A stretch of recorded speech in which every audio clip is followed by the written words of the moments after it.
नमस्कार, मैं हूं आपके साथ कनिका अरोरा और आप देख रहे हैं सुदर्शन न्यूज बुलेटिन की शुरुआत करेंगे इस वक्त की बड़ी खबरों के साथ। महाराष्ट्र के आनगर में मुस्लिम लड़की सानिया से शादी करने वाला हिंदू आदिवासी युवक दीपक पिछले 10 दिनों से लापता है।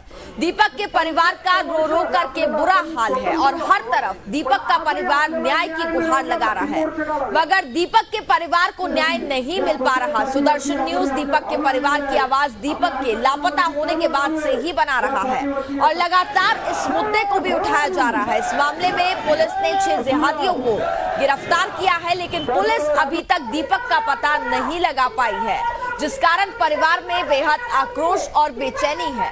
परिवार की यही मांग है कि उन्हें उनका बेटा मिल जाए। वहीं आखिर कहां गया हिंदू युवक दीपक, इसी मांग को लेकर श्रीरामपुर में बीजेपी के विधायक नितेश राणे, पूर्व केंद्रीय आदिवासी विकास मंत्री अशोक उइके के नेतृत्व में सैकड़ों की संख्या में राष्ट्रीय श्रीराम संघ और समस्त हिंदू संगठन लोग सैकड़ों की संख्या में सड़क पर उतरे और आवाज उठाई कि दीपक कहां है, दीपक के परिवार को न्याय दो।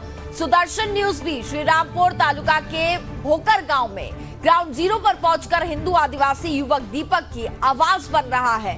इसी भोकर गांव में मुस्लिम लड़की सानिया का भी घर है और हिंदू आदिवासी युवक दीपक का भी घर है। दीपक को 10 दिन से सानिया के जिहादी रिश्तेदारों ने अगवा किया हुआ है, लेकिन दीपक के परिवार की कोई सुध लेने को तैयार नहीं है। और वहीं दूसरी तरफ मुस्लिम लड़की सानिया के परिवार की सुरक्षा में पुलिस के जवानों की तैनाती की गई है। आपको बता दें कि ये मामला अहमदनगर जिले के श्रीरामपुर तहसील के भोकर गांव का है, जहां पर एक हिंदू आदिवासी युवक दीपक राव साहेब बर्थडे ने 2 महीने पहले बबन शेख की बेटी सानिया के साथ शादी की थी, जिसकी जानकारी मुस्लिम लड़की सानिया के परिवार को मिली तो परिवार वालों ने सानिया को पुणे के बागोली में मामा इमरान अब्बास शेख के घर भेज दिया था।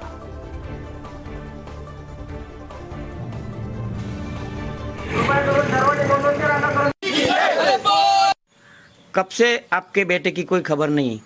10 दिन के बाद। 10 दिन हो गया।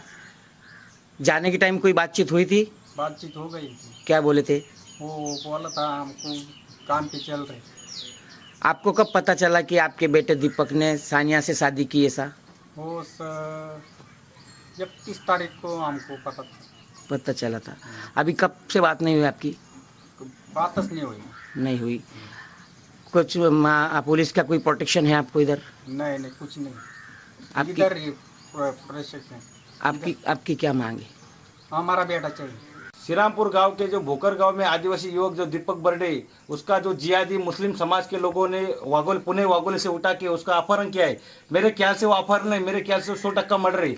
पर ये श्रीरामपुर गांव में यहाँ का जो विधायक है, वहाँ का एमएलए है, वो अभी तक उनके घर पे नहीं आया, या मिनिस्टर है कैबिनेट मिनिस्टर, वो भी उनके घर पे नहीं आया।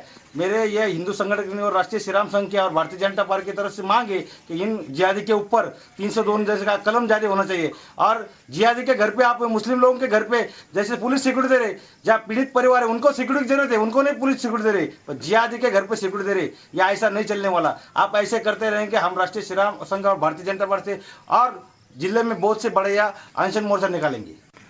क्या हुआ दीपक के साथ? दीपक के साथ कुछ गलत हो गया ऐसा लगता है। दीपक को आज 10 दिन हो गए। वो लोगों ने क्या किया कुछ पता नहीं चल रहा है। पुलिस भी कुछ बता नहीं रही। प्रशासन इस पे जोर दे ऐसा हमारा। आपको किसके ऊपर शक है? वो लड़की वाले के कुछ नाम है? किसका नाम पता है आपको? मजनू बबन शेख। मजनू बबन शेख। राजू बबन शेख। हाँ। और उसके लड़के उस पे हमारा शेख है। आपकी कब बात हुई थी दीपक से? दीपक से हमारे 1 महीने के पहले बात हुई थी। अभी कितने दिन से मतलब दीपक को नहीं देखा आपने? अभी 10 दिन हो गए। 2 दिन हो गए नहीं देखा। क्या लगता है आपको दीपक को कहाँ छुपाया, कुछ हुआ? वही पता नहीं चल रहा है कुछ। फोन लगाया था आपने? फोन लगाया था। फोन नहीं लगता। सब हम घर वाले परेशान हैं। 10 दिन से ढूंढ रहे हैं, हम भी इधर उधर जाते हैं। प्रशासन कुछ क्लू भी दे नहीं रहा हमको। इधर कमलपुर को नदी में मार डाल के फेंक दिया, बोले सब बोलते ऐसा। सर, दीपक के परिवार को न्याय नहीं मिल रहा है। आज जन आक्रोश मोर्चा निकाला था, आप भी मोर्चे में थे, नीतीश राणे जी भी थे, बड़ी संख्या में हिंदू समाज के लोग सड़क पर उतरे। आखिर इस मामले को कैसे देखते हैं? जिस तरह से आज इस परिवार पे जो हानिकारक हमला हुआ है, हमला ही बोलना चाहिए कि जो ये परिवार को चलाने वाला था, जिसका उधर निर्वाह ये परिवार का उसके ऊपर था, ऐसा दीपक बर्डे हमारा चला गया है। 10 दिन से उसका कोई लापता है। वो जो जिस लड़की ने वो सानिया करके जो लड़की है, उसने उसको वीडियो कॉल करके पूछा कि भाई तू इधर आता है क्या। उसने उसको पॉइजन की बोतल बताई और अगर तू नहीं आया तो मैं मेरा सुसाइड कर लूँगी। उस लिहाज से वो वहाँ पे चला गया, लेकिन उसको घात-पात के हिसाब से बुलाए, उसको मालूम नहीं था। ये शेख परिवार ने हमारे दीपक को वहाँ पुणे में बुला के उसको उसका अंत आखिर तक बोल तो उसका मर्डर हुआ है, ये हमें भी मालूम पड़ा है क्यों, लेकिन उसकी बॉडी मिल रही नहीं। अगर वो कहीं भी हो तो पुलिस महाराष्ट्र की है, श्रीरामपुर की पुलिस है, हमें न्याय चाहिए। आज जो इस परिवार पर हुआ है, कल दूसरे परिवार पर होगा। और इस पूरे मामले पर हमारे साथ ज्यादा बातचीत करने के लिए संवाददाता बाबूलाल हमारे साथ जुड़ चुके हैं। बाबूलाल, देखा जाए तो हिंदू युवक दीपक पिछले 10 दिनों से लापता है, जिसकी अभी तक कुछ भी जानकारी नहीं मिल पाई है। प्रशासन पर तमाम सवाल खड़े हो रहे हैं। हालांकि कई आरोपियों की गिरफ्तारी तो हुई है, लेकिन दीपक के बारे में जानकारी ना मिल पाना तमाम सवाल खड़े हो रहे हैं।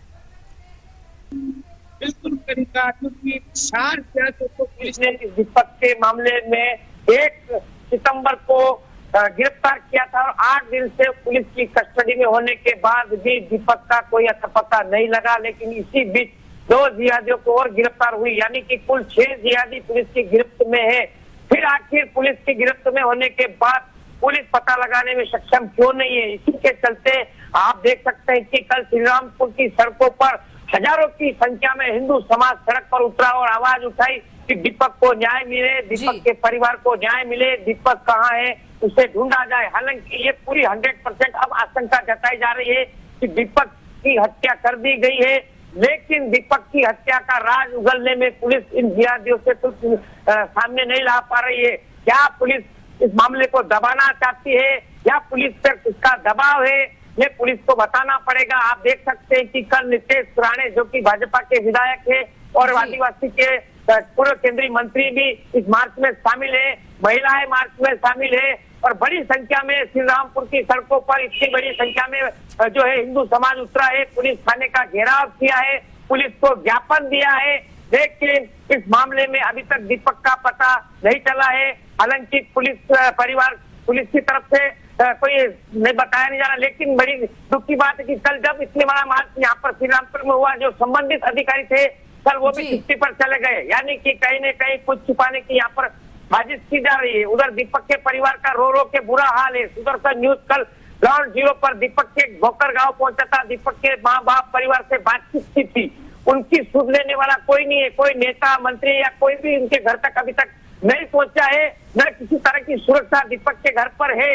लेकिन उसी गांव में सानिया का घर भी है, हालांकि सानिया के जिहादी रिश्तेदार पुलिस की कस्टडी में है, उसके बावजूद सानिया के घर पर पुलिस प्रोटेक्शन है, पुलिस का जो पेरा लगा हुआ है। तो आप देख सकते हैं किस तरह से एक तरफा यहाँ पर कार्रवाई की जा रही है, लेकिन बड़ा सवाल अभी भी यही बना हुआ है कि दीपक कहाँ गया है, दीपक को ढूंढा जाए, दीपक का पता लगाया जाए, क्योंकि 1 जो है सितंबर से दीपक का फोन भी स्विच ऑफ है। 10 दिन होने के बाद भी कहीं भी कोई सुराग नहीं लग रहा है, और जिसके चलते दीपक के परिवारजन ये आशंका जता रहे हैं कि दीपक को मार कर कहीं फेंक दिया है। लेकिन अगर फेंक दिया है तो उसकी डेड बॉडी भी ढूंढ कर ला के दी जाए, लेकिन पुलिस वो भी नहीं कर पा रही है। बिल्कुल बाबूलाल, तमाम सवाल इसमें खड़े हो रहे हैं। चूंकि आप ग्राउंड जीरो पे जाकर के दीपक के घर वालों से आपने बातचीत की, एक सज्जन को हम सुन रहे थे जिसमें वह ये कहते हुए नजर आ रहे हैं कि सानिया ने दीपक को वीडियो कॉल किया और उसको ये कहा कि तुम आ जाओ नहीं तो मैं जहर पी लूंगी। क्या सोची समझी साजिश थी? ये भी सवाल खड़ा हो रहा है। ना तो सानिया का पता चल पा रहा है, ना दीपक का पता चल पा रहा है। सानिया को जैसे ही ये पता चला था, सानिया के परिवार को कि दीपक के साथ सानिया की शादी हुई, तो इमरान अब्बास शेख जो कि पुणे के वाघोली में सानिया के मामा है, उनके पास सानिया को भेजा गया था। और उसके बाद 30 अगस्त को सानिया ने एक पत्र लिखा था दीपक के नाम पे, और उस पत्र में कहा था कि मैं आपसे बहुत प्यार करती हूँ, मैं आपके बिना रह नहीं सकती हूँ, किसी भी कीमत में आपको आना होगा। साथ ही साथ उन्होंने दीपक को वीडियो कॉल करके एक पॉइजन की बोतल भी दिखाई थी कि अगर आप नहीं आए तो मैं पॉइजन खा लूंगी।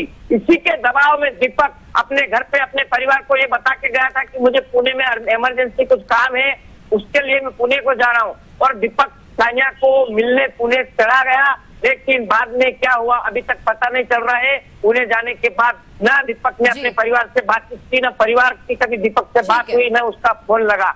उसी के लिए अब परिवार बेहाल है, दीपक के लिए आंसू बहा रहा है, सड़क पर हिंदू समाज है, लेकिन पुलिस बाबूलाल देखना होगा इस पूरे मामले पर आगे प्रशासन द्वारा क्या कुछ कार्रवाई की जाती है और दीपक को कब तक